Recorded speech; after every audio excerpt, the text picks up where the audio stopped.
வணக்கங்க. இன்றைக்கி நம்ம ஒரு டேஸ்டியான கத்திரிக்காய் கடையில் எப்படி செய்யறதுன்னு தான் பார்க்க போகிறோம். இது நீங்கள் வந்து சாதம், தோசை, இட்லி எல்லாத்தோடையும் சாப்பிட்லாம். சூப்பராக இருக்கும். வாங்க எப்படி செய்யலான்னு பார்க்கலாம். ஸ்டவ்வில் குக்கரை வச்சுட்டு ஒரு 2-3 ஸ்பூன் நல்லெண்ணெய் ஊற்றிக்கோங்க. நீங்கள் இது பாத்திரத்துலேயே வேக வச்சு கூட செய்யலாம், இல்லை மண் சட்டியில் கூட செய்யலாம். நான் சீக்கிரமாக செய்கிறதுக்காக குக்கரில் சொல்கிறேன் உங்களுக்கு. இப்போ எண்ணெய் கொஞ்சம் கடுகு போட்டுக்கலாம். கொஞ்சமாக ஜீரகம் போட்டுக்கோங்க.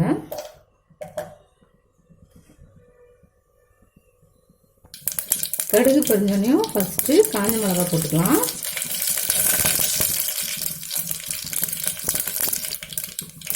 இது இந்த பூண்டு போட்டுக்கலாம்.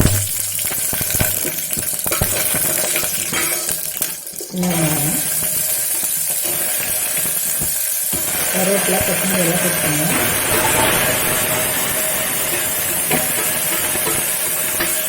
வெங்காயம் லைட்டாக வதங்கினோனையும் தக்காளி போட்டுக்கோங்க.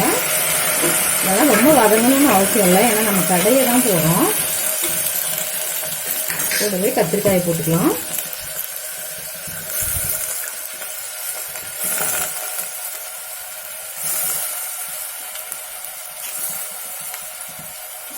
போட்டுட்டு மஞ்சள் தூள் போட்டுக்கோங்க. கொஞ்சமாக மிளகாத்தூள் 1 ஸ்பூன் போடுறேன் நான். 1 டீஸ்பூன் போடுங்க போதும். கூடவே தேவையான அளவுக்கு உப்பு போட்டுக்கலாம். இப்போ இதில் ஒரு 1/2 டம்ளர் தண்ணி ஊற்றிக்கோங்க.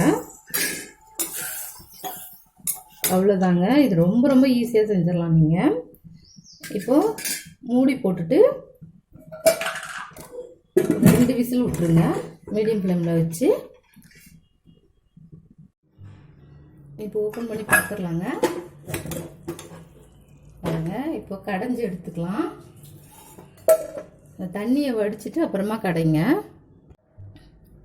பாருங்கள், கடைஞ்சாச்சு. இந்த அளவுக்கு கடைஞ்சிக்கோங்க. ரொம்ப கடையணும்னு அவசியம் இல்லை. கொஞ்சம் கத்திரிக்காய் லைட்டாக தெரிகிற மாதிரி இருந்தால் போதும். அப்போ தான் நல்லாயிருக்கும் சாப்பிட்றதுக்கு.